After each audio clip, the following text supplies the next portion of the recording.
autre contexte. Qui aurait imaginé le général de Gaulle chez Cyril Hanouna? Ah bah j'aurais adoré. Non mais oui, Jérôme veut répondre, après je vais répondre si vous voulez. Allez. Non mais votre réponse m'intéresse. Non mais moi je pense que au contraire, ce que je dis moi, c'est que les hommes politiques, ils ont besoin de venir autant dans des émissions spécialisées, que sur des radios sérieuses comme Europe 1 ou sur des chaînes info sérieuses, et ils ont besoin aussi de montrer autre chose chez moi. On a vu, Michel Drucker a toujours reçu des hommes politiques. Jacques Chirac a fait plusieurs fois le canapé de Michel Drucker.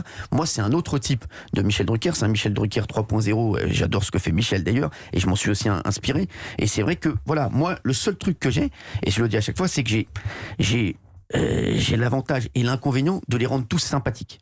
Et ça, c'est vrai que ça peut être un inconvénient après, parce qu'on se dit, ah ben il était sympathique chez Hanouna, même si ses idées me correspondent pas, je peux aller voter pour lui. C'est le seul truc, voilà, qui me dérange un petit peu. Mais sinon, voilà, moi je pense que tout le monde doit venir, au contraire, pour montrer autre chose et pour toucher des gens qui ne sont pas encore fixés et des gens qui ne savent pas pour qui voter. Jérôme Sainte-Marie, vous voulez réagir? Oui, tout à fait. Alors, en lisant le livre, en fait, à un moment donné, il y a Cyril Hanouna qui parle d'agora révolutionnaire, oui, je crois, pour son émission.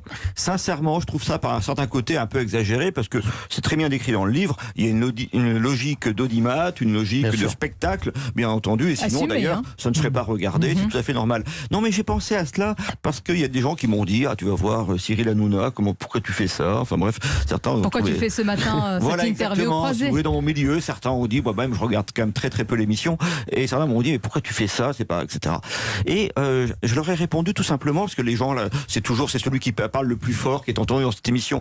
Mais je leur ai répondu tout simplement en citant un grand historien de la Révolution française, Timothy Taquet, qui, quand il décrit le rassemblement des États généraux, les premières séances à Versailles en juin 1789, c'est tout simplement ceux qui émergent.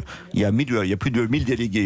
Ceux qui émergent, c'est ceux qui parlent le plus fort. C'est-à-dire ceux qui ont la voix pour se faire entendre. Il y a une sélection naturelle, en quelque sorte, des grands personnages qui vont devenir les têtes connues de la Révolution française, à travers justement cette capacité à parler fort, à s'exprimer, à retenir l'attention. C'est une règle absolue de la politique, et c'est ce qui se passe également dans l'émission de Cyril, me semble-t-il. Jérôme Sainte-Marie et Cyril Hanouna, on va poursuivre.